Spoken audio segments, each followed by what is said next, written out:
السلام علیکم ورحمۃ اللہ وبرکاتہ۔ آج کے راشٹریہ سہارا اردو روزنامے میں سپریم کورٹ کے آرٹیکل 370 کے بارے میں آئے ہوئے فیصلے پر ایک بہت ہی بہترین اداریہ لکھا گیا ہے۔ اسے میں آپ کی جانکاری کے لیے پڑھتا ہوں، بغور سنیے گا۔ ہمیں خوشی ہے کہ سپریم کورٹ کا فیصلہ ہماری خواہشوں کے مطابق آیا ہے۔ زمانے سے مسلم لیگ کے قائد ملت محمد اسماعیل صاحب پارلیمنٹ میں بھی اور پارلیمنٹ کے باہر بھی یہ کہا کرتے تھے کہ کشمیر ہمارے ملک کا اٹوٹ حصہ ہے،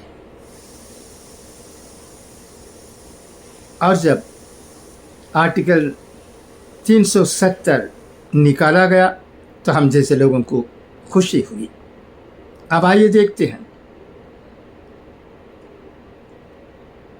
آج کے اداریے میں، راشٹر سہارا روزنامے کے ادارے میں سپریم کورٹ کے اس فیصلے پر کیا کہا گیا ہے۔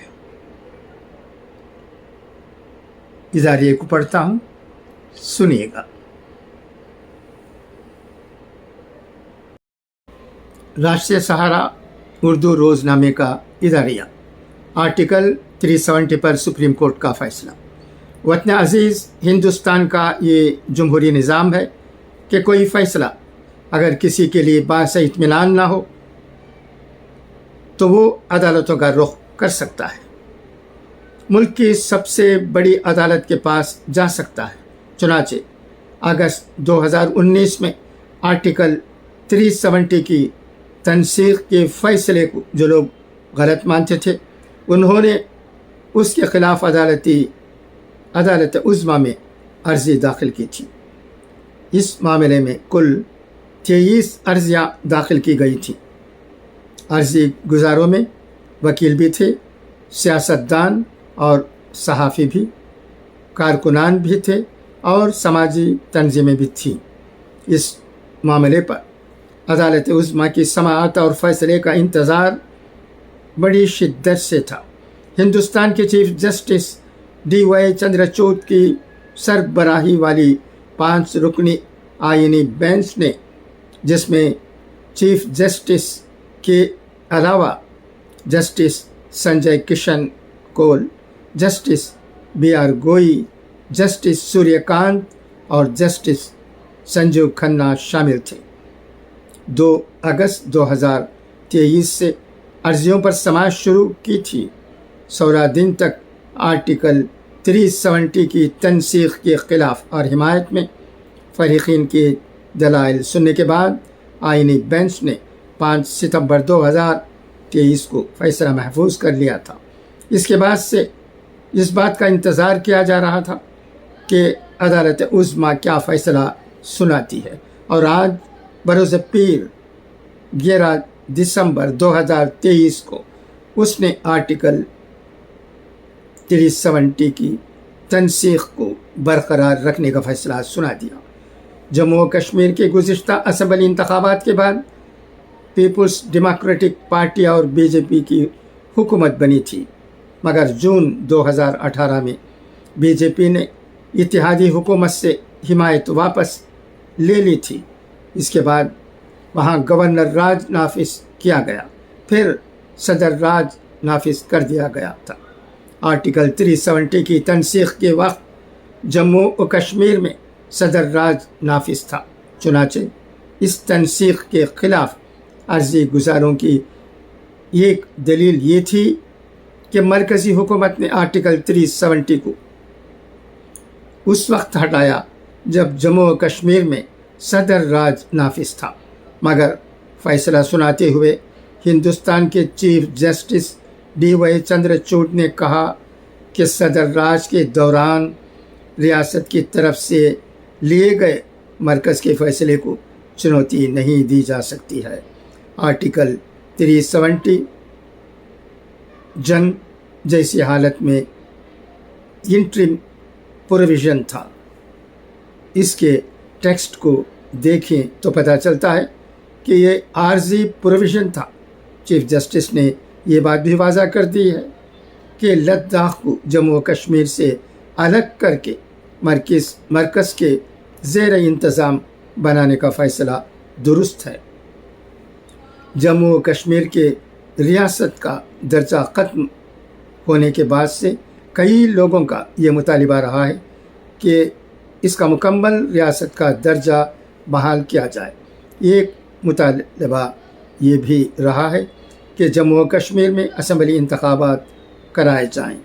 इन दोनों मामलात की नौइयत आर्टिकल 370 को बहाल करने के मुतालबे से अलग थी। अदालत उज़्मा ने इन मुतालिबात पर भी अपना मौक़िफ़ वाज़ा किया है। जम्मू और कश्मीर के मुकम्मल रियासत का दर्जा बहाल करने के सिलसिले में अदालत उज़्मा ने कहा है कि जम्मू व कश्मीर के मुकम्मल रियासत का दर्जा जितनी जल्दी बहाल किया जा सकता है कर दिया जाना चाहिए। चीफ जस्टिस DY चंद्रचूड़ ने इलेक्शन कमीशन को ये हिदायत दी है कि जम्मू और कश्मीर में 30 सितंबर 2024 से पहले असम्बली इंतखाबात कराने के लिए इक़दामात करे।